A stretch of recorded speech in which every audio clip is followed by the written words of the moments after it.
take number 3 on a video. I don't like to make negative videos, but that seems to be happening more frequently lately, thanks to FedEx. FedEx is delivering bikes. Well, you see this one, it's a little gouged up here, but at least it's not down there. That's a bit of a concern. The big note is that it is upside down, exactly how they delivered it. Yeah, that writing, it's not supposed to be upside down.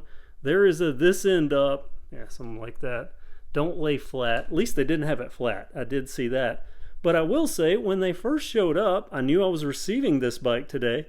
The guy couldn't find it, so he left without the bike. He showed up later and dropped it at my front door upside down, and yeah, open. Not only was it upside down, but it had been opened, so that tells me that somewhere along the way, this tape, and I'll blame Schwinn for this, or whoever packaged this, 1, 2, 3, 4, 5, 6 little strips of tape, one of them not even very long. That's not enough to hold a heavy bike in. There's no glue here. There should be on the bottom of a box. But me, as a consumer, this is a problem, because I open this up and I look down in here.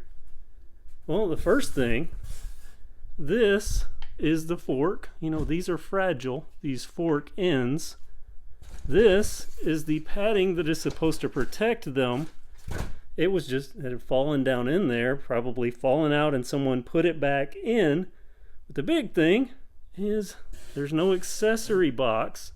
There's an important accessory that goes with this bike. There's a quick release skewer that goes through this front wheel that allows me to put it on the bike, and I don't have that because there's no pedal box. That's a problem. Now, I will say, for me, it's not a huge problem. It's an annoyance, a very frustrating annoyance, especially given the recent track record with FedEx. And Walmart, if you're listening to me, ditch FedEx when it comes to shipping bikes. I don't care if it's UPS or whatever. It's getting so bad.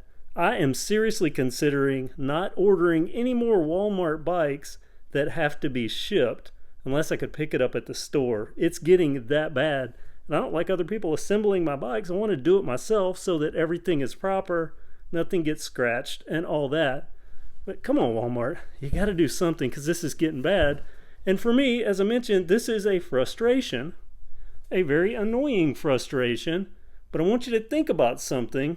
What if your customer isn't me, and it's someone that needed this bike, saved up for this bike, or a bike, and found the deal? You had a great clearance price deal, $124 for this. What if I ordered this to be my transportation? That was my last $124.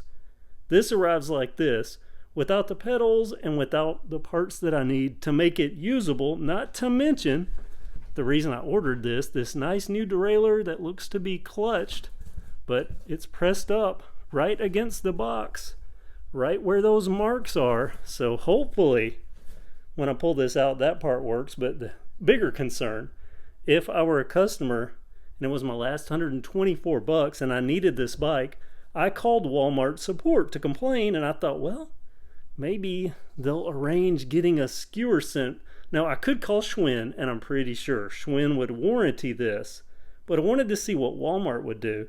Very, very polite, very friendly was their support, but she told me, and I'm not making this up, she told me to contact FedEx, the company that delivered this upside down. Contact FedEx and ask them if they could find that box. The little small box with no writing on it, like they're going to know or keep up with who or what that went to. And then if not, she could refund me the price for the bike. I'm sure someone that saved up to get this bike, that got it on sale, that didn't do them any good, because then they don't have the bike that otherwise should be so awesome, especially with that new clutch derailleur and so on. So yeah, I'm frustrated with FedEx. Something has to give. And it's not just me. I have people comment all the time that they are getting really bad. Now, we'll say some of it is the boxing and the packaging. If this had just been glued and better taped, even though it was upside down, at least everything would still be there. I want to point this out. This is the way to ship a bike. That is a very, very wide box. This one barely wider than my hand. Well, really, not really if it's collapsed or closed. This one very, very wide, very stout. Now that's how you ship a bike. Nothing is going to get through that. Well, I'm sure FedEx and UPS could find a way, but this did come UPS. And they did a good job shipping it. FedEx used to be my preferred shipper. Not anymore, at least when it comes to bikes. They're doing a bad job. So, yeah, I'm sorry for complaining, but I think this needs to be complained about. A very good bike, upside down, parts missing. Gosh knows, let me look at this.